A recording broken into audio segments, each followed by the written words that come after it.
Hello, everyone. Welcome. Thank you for joining us today for this webinar session. Our topic today is building a strategic data sourcing function through governance and technology. And I have two great people with me here today, Alan Veeck and Andy Hanna.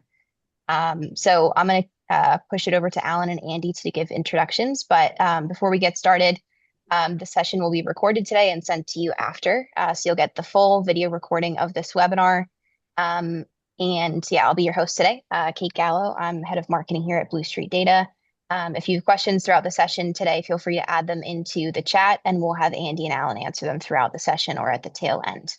And with that, I'm going to hand it over to Alan to give his introduction. Great. Thank you very much, Kate. Appreciate that. My name's Alan Veeck, and I'm based in Pittsburgh, Pennsylvania. I founded and run a company called Summit Procurement, and we do all things procurement. Our tagline is buy things better. And for those who don't necessarily know a lot about the procurement side of things, because you're coming from the data side of things, procurement basically is just that. A lot of big companies buy things and we help them buy them better. It's through sourcing and writing of contracts and management of suppliers.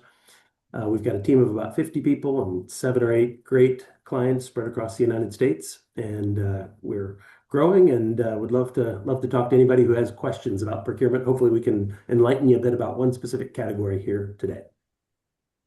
Great. Alan, thanks so much for joining us. It's great to see you. I too am in Pittsburgh, and Alan and I sometimes meet up in Pittsburgh and have lunch and talk about all things data and procurement. So it's wonderful to be with you. My name is Andy Hanna. I'm the CEO of Blue Street Data. The past 30 years of my career have been in data and data science, and I built, bought, and sold data products for over those decades. And so that's where I realized how difficult it is to buy and sell data. And so we created Blue Street Data to make it very easy for buyers and sellers to find each other, to understand what is the best data for their needs, and how to evaluate the price and quality of that data. So it's a nice marriage, I think, between what Alan's background is and my background is to talk about this subject. So great to be here, Kate. Thank you.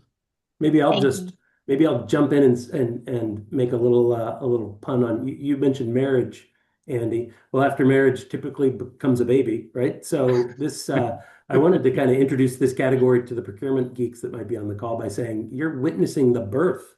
You're at the birth of a new category. This is kind of a new thing. Can't wait to hear you tell that story, Andy. But we in procurement are excited to help our clients buy data. Awesome. Thank you, Alan. That's great. I love the analogy.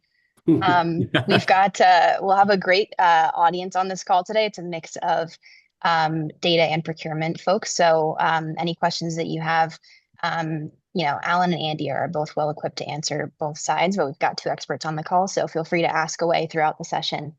And this webinar, Andy and Alan were both at the Sourcing Industry Group annual summit earlier this fall talking about this specifically. So this webinar is a good high-level overview of some of the topics that we went over in that.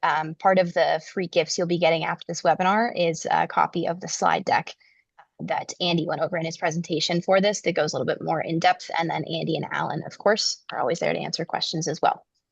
So to kick this off, Alan, I'm going to hand it off to you first. To set the stage for us, can you give us an overview of kind of the core principles of strong procurement practices today? Yeah, that's that could fill a webinar 5 times as long as this, but I'll try to summarize it with something that those on the call might know about. AQSCIR. Those are the 6 letters that form the acronym AQSCIR: assurance of supply, quality, service, cost, innovation, and risk. So those are, like, I would say, the small set of 6 things that every procurement professional has in their mind as they're going out to help their company or help their client buy things and buy them better. So it really is about, can I be sure to be able to get this thing that my stakeholder inside the business needs? Is it of a high enough quality? Is there a service component that comes with it so that if we get in trouble, we have somebody we can turn to and we'll be assured that they'll help us? Is the cost at a competitive cost? So this quality versus cost, that's kind of the value equation. Is the supplier that we're going to be working with, are they innovative? Can they bring us new ideas? Can they keep us on the cutting edge of kind of their own industry so that we buy this thing and it sets us apart from our own competition? And then finally, the risk piece is big. The risk piece is obviously something that's been focused on the last 5 years. Are there risks around a supplier being able to provide it or not? Do we need to have second sources of supply? These are all the things under that heading of AQS CIR that we really try and think about every day as a procurement professional. That's great. Thank you. And looking at that framework, what are the most important things that successful procurement teams are doing today or paying attention to when they're evaluating any third-party provider? Yeah, that's again a bit of a loaded question. The reason why there are six things is because depending upon the stakeholder that you're working with, and depending upon the organization that you sit in, there's going to be a different emphasis on any one of those six dimensions of good procurement. And so, I would say a lot of people, let's say you're kind of tightening budgets for 2026, there might be a focus on really driving down cost.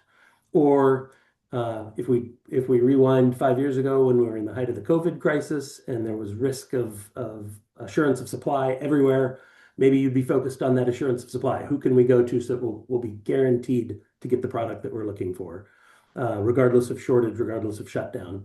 I think my favorite and the thing that I like to focus on most when I'm in the driver's seat, when I'm in the cockpit of the car driving a procurement project, my favorite is innovation for sure, because innovation really is all about tying yourself to a supplier that can not just be a partner, they can pull you through a lot of tough times. They can help you remain on the cutting edge. I always like to give this analogy to my clients. If your supplier that you're going to be working with gave you 10 free hours of innovation consulting every year, and assuming that you're in a big company and you might have 10,000 suppliers, that's 100,000 hours or roughly 11 years of free consulting that you can get as long as you choose the right suppliers, as long as you go with innovative suppliers. So I think innovation is my favorite, Kate. That's great. And that's really interesting. Flipping that to the other side of the coin, what are some common challenges that you're seeing that undermine effective procurement for teams? Yeah, the thing that we always say about procurement is that it's not hard, it's just complex. If you can understand a fine line distinction between those two things, what we do is not really too tough to learn, but there's such a volume of work in what we do that it's hard to do it all effectively and efficiently. So I think the biggest point that a chief procurement officer or any procurement professional would put their finger on in terms of the most difficult decision, not enough time to do the sort of really good work, the really good strategic deep dive work that we like to do. Too often, a stakeholder might bring you a project in the 11th hour and say, guess what? I need this contract yesterday. So you don't have the ability to really say, well, can we cast out and see what the sources of supply look like in this industry? Can we find the best supplier? Do we have a chance to really focus on those six elements that I talked about before?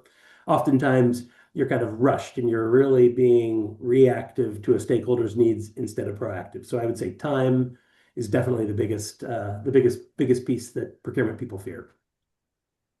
Yeah, that's great. All right, Andy, we're going to pull you back in here. We've been neglecting you for the beginning of this webinar. I've been a student. I've been learning from Alan, so I'm good. I'm ready to go. I'm going to ask Alan this first, but then Andy, you after Alan. Are you both seeing procurement teams evaluating data as a category today? If there are teams that are evaluating data as a category, how are they doing that? What are they doing well? Yeah, so if I took the first shot at this, I asked across my set of clients, and I heard from a few of them that yes, they are, but it's very ad hoc. I asked, was it as developed a category as, say, IT or SaaS software, or was it as developed a category maybe as professional services? These are when you go into almost any of the clients that we're working with that are generally large Fortune 500 clients. They have dedicated category managers to each one of those categories that I noted. So professional services might be a $200 to $500 million category. They're buying that much of that particular good or service. And so what I heard was, yes, we're buying data, but we tend to be more reactive today. We don't have a category manager whom this fits under as their purview. It's a little bit more of a, they come in one at a time and we handle them one at a time instead of thinking of them strategically as a category. So I loved to hear that because that told me kind of, again, we're right at the birth of this category where procurement's trying to figure it out. So throw it over to me, Kate. So Mhm. first thing I want to do is like react to a few things that Alan said. You know, it amazes me when we start to engage with clients that they realize how big this category is. So there's $250 billion of data that's being bought and sold in the US every year. It's about a trillion, a little bit under a trillion in globally.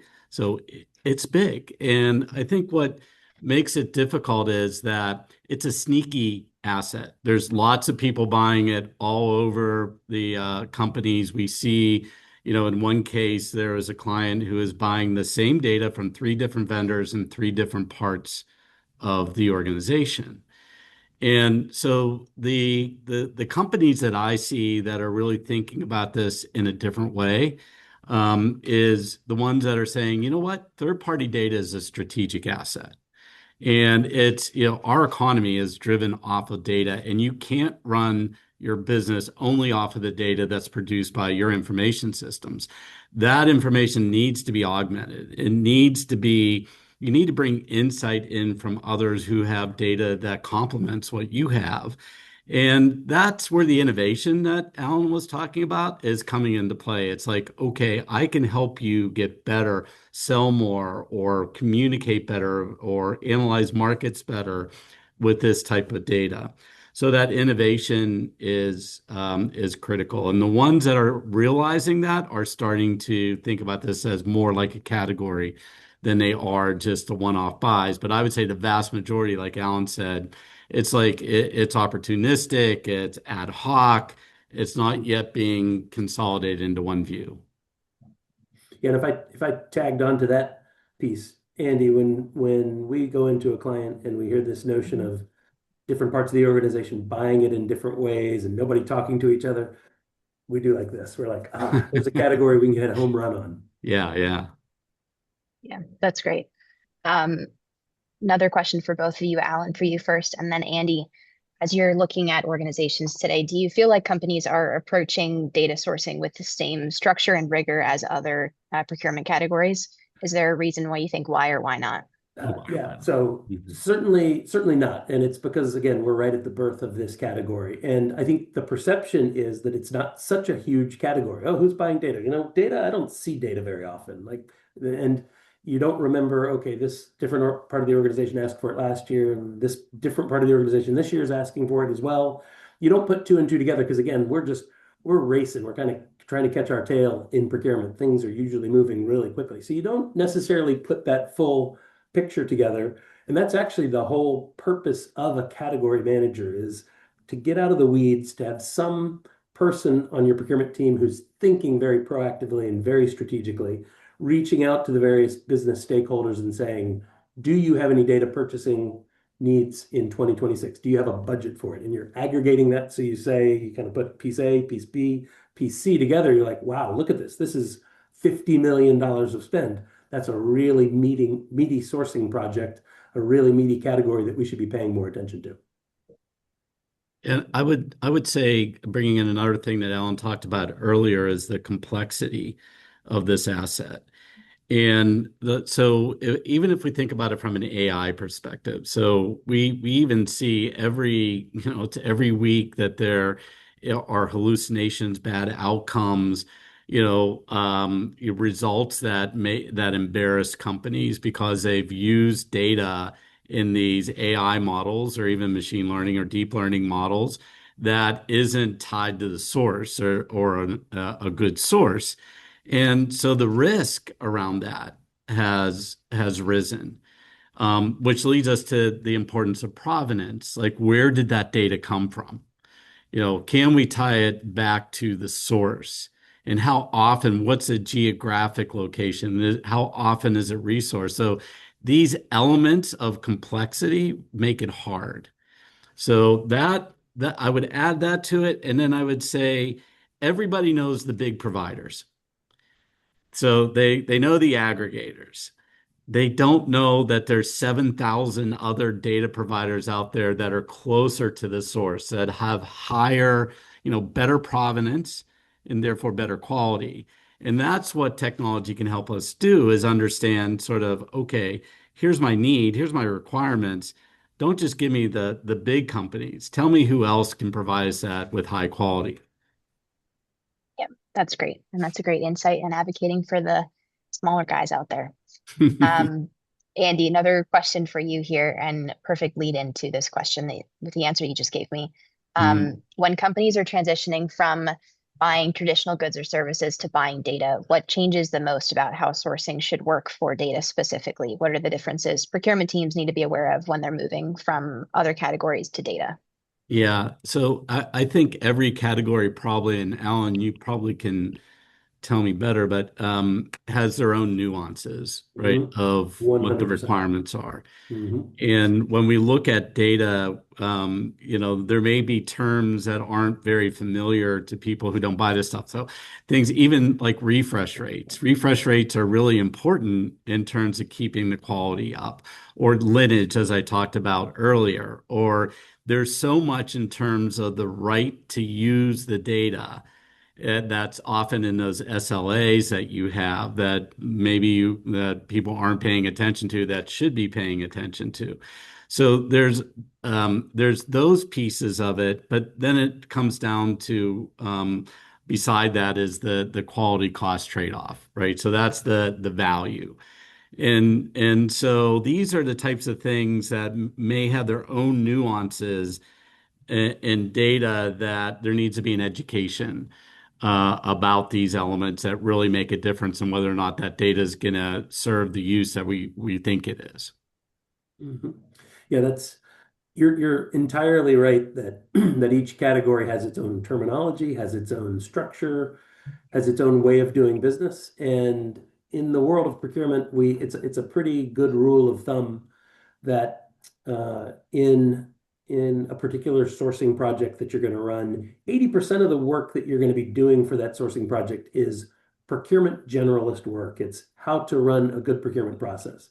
But that little bit on the top, that 20% on the top of subject matter expertise, it really matters. That's like your procurement work, the 80% is a coarse tune, but that SME work, that 20% on the top, is a fine tune. It really does get you into being able to drive real percentages of difference in terms of savings or quality or any of the other aspects that you're looking to achieve for your stakeholders. So uh, I love it when I have the ability to meet a group of subject matter experts, SMEs, as we call them, like you guys are at Blue Street Data, because what we try to do when we go in and work with our clients is give them that generalist plus the SME. That really makes all the difference.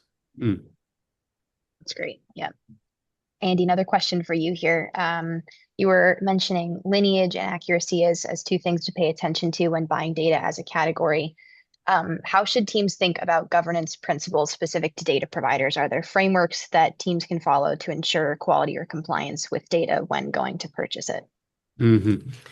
Yeah, for sure. I think what I've seen in companies that really are pushing sort of the data as a strategic asset forward is the first thing that they're asking, first question that they're asking is, what do I currently have?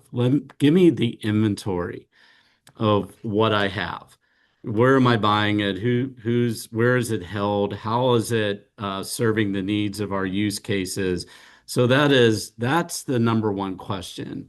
And then what we can say is, once we understand what we have, let's evaluate it.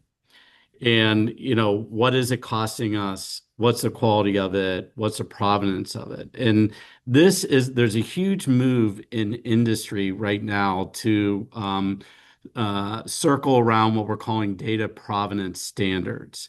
So there's an organization called Oasis Open, which we're members of, along with IBM and Cisco and Red Hat and Microsoft. So all these big companies, and this huge company, Blue Street Data.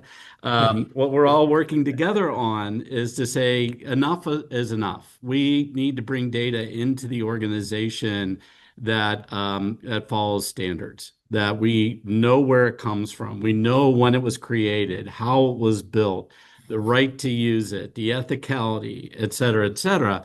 And these standards, I would say, is job number two after you sort of get your arms around it, so that you can understand whether or not that the quality is there. At Blue Street Data, we actually add another layer onto that because it's not just a data set, it's tell us about the company that's providing the data set. How long have they been around? What are their security practices?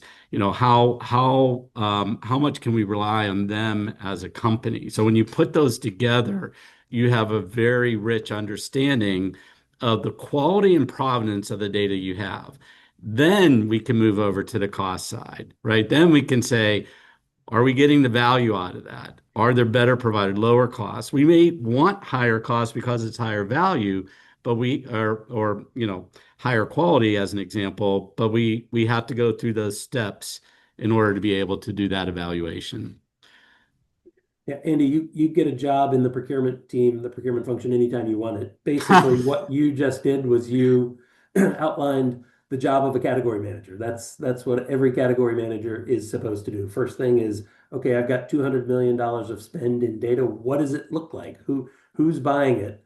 Once you find out who's buying it in your organization, you got to go out and talk to them. So you understand which of those six elements that I outlined at the front, which of those six elements is most important to them? Are there other elements that are equally important, or are there some that are not at all important?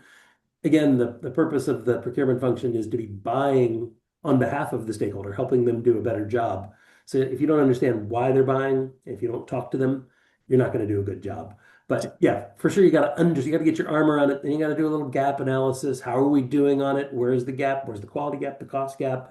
And then you can actually start to do some good sourcing and some good contracts that really kind of lock down what you've agreed to, and then good supplier management across the course of the years you're going to be working with them. See, Alan, I listen well. See, I've learned from you. That's the thing. See, maybe I'm just, trying to get a job, Alan. Yeah, that's okay. But the one thing that I really find interesting is that there are different needs at different companies, like dramatically different. So a couple of the companies that we are talking to right now, they're like, right now, we don't care as much about the cost. We know we're overspending, but we need to focus on the quality and the provenance Mhm. because that's going to drive our business. Then we can fine tune the cost side. There's others that are like, we're spending way too much. Yep. So you do have to talk to the stakeholders and say, what am I looking for? What is it that's most important to me as a buyer of data? Yeah, that's right. And in the procurement function, we are oftentimes thinking not so much about driving cost savings, cost savings, cost savings all the time. I think that's a standard misunderstanding about procurement. It's always Yeah. just about the lowest cost. For sure not. But if that's important to the stakeholder, then that's what we're going to go after. In the same way, if we're able to take a value proposition to our stakeholder that says, if I can reduce cost and you have the same budget, you can buy more data. You can Mm, get more data mm, sets that can help you do more things. mm. That's great. Um, Alan, I'm actually going to transition this over to an audience question that we just got. So in thinking about, better understanding your stakeholders, the procurement teams can buy well and understand what they're going out to buy for and what matters. How can procurement and data teams communicate or coordinate data purchases better and more effectively? And I'll hand this off to you first, Alan, and then Andy Yeah. after. Yeah. So we have kind of like, the 10 commandments. We got three commandments of good category management. And the first one is obviously the most important one. It's know thy stakeholder. So you got to get out there. You got to know their birthday. You got to know their kids' names and their kids' birthdays. And they are a part of your team, a part of your organization. They're not going to trust you unless you cozy up to them and kind of sell to them, sell the value of procurement to them. So that is definitely the number one way that you can assure that close collaboration is just get out there and meet them. This is not an engineering function where you get to sit behind your screen and in your cube all day long. This is an evangelical function. You got to get out into the organization. I would I think one of the things to think about is the notion of use cases related to data. They're multiplying every day, with the different technologies that are out there, whether it be AI, machine learning, et cetera. And to understand the fuel for those engines, so we often like to think about those engines as driving these outputs, that whether they're analytics or predictions or prescriptions, whatever they are, they're helping us run the business. The machinery are the algorithms and the technology. And we're just starting to understand the fuel in a way that makes those engines run, very smoothly. It's like the beginning of the auto industry, and we're just refining the gas. There's different types of gas for different types of engines. Jet fuel is much different than an auto fuel. And I think that communication, I don't think there's a lot of communication internally yet on between sort of the users, and I'll call those the data scientists and the data people and the procurement people. Now, lots of big companies are doing a better job at that, but there's still that sort of learning. And I think one of the things that we probably could do, saying this out loud, is offer some training on that, offer some understanding of where it goes wrong, where when you use data that isn't the best fuel, and you hear that knock and that ping or your engine dies. It's like, okay, well, let's diagnose that and figure out why. So I'd say that, Kate. I think more training and understanding of the fuel, how important the fuel is for the engine. That's great. Yeah. And something that's interesting here when you think about the innovative side of what we're doing, I'm sure that a lot of the clients that you work with, Andy, have the ability to not just purchase data, but probably actually sell data, to provide data. Oh, And, yep. Mm-hmm. everybody's got it. So, procurement oftentimes talks about being more of a revenue center than a cost center. And this is Mm. an interesting angle on that, where you might be able to say, hey, listen, we're a big organization. We should build a team and put a plan in place to monetize what we have. Yeah, we often talk about that as sort of data exhaust. Like, what is it that comes off your systems that isn't your crown jewels, but are very valuable to other companies? And so, you might think about, a company that accumulates foot traffic data related to, their external stores, maybe drives an understanding for a company like Starbucks. Should we be putting a store there? So that foot traffic information may not be that exciting to you, but is incredibly valuable to Starbucks as an example. So it's a great way to think about it, Alan. It's like, how do we turn procurement into a revenue generator? Yeah, that's neat. Yeah. It's a great conversation. We have only a couple minutes left, so I have one more question for both of you. This is also an audience question. Someone said, we are currently reactively buying data. How do we move away from reactive data purchases? Loaded question. Yeah. Definitely a loaded question. I think it's coming to a recognition that this is a big enough category to get attention. And we're working with one of our clients right now who's a newer organization, but they're just starting to wrap their hands around that professional services category. And lo and behold, they found out they've got, several hundreds of millions of dollars to spend in it. This is the same sort of thing. I would encourage everybody who's listening to this, who's working inside a procurement team, definitely do a little, spend a couple of hours, do a little digging, pick up your spend cube and go out and try and find out, okay, if I treated this as a comprehensive category, how big would it be? I bet you'll be surprised. Yeah, that's great. I would say that, I'll double down a little bit on what I said earlier in the broadcast, is think about external data as a strategic asset. If we believe that the future, the now and the future of business is data and predictions and prescriptions and analytics, it has to be a strategic asset. And when you start to think about something as a strategic asset, you start to think differently. You're not going to be reactive. You're going to be proactive, and you're going to think about, how do I build the best external data asset I possibly can? That's great. All right. Thank you to you both for spending your time on this today. Thanks for everyone for joining.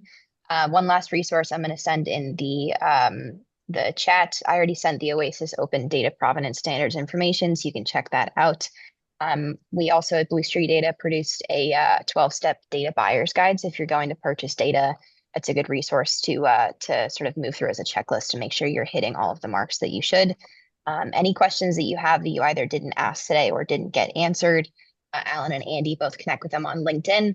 And then you'll be receiving a recording of this webinar after this session within the next couple of days. Thank you I both think that again. go to LinkedIn and learn more about Alan. Go to Summit and go Mhm. learn more about them. So yeah, thank you so much, Alan, for joining us, and look forward to working closely together as we go forward. Likewise, very happy to join the both of you. Thank you both. Bye, Bye-bye. everybody. Thanks for joining.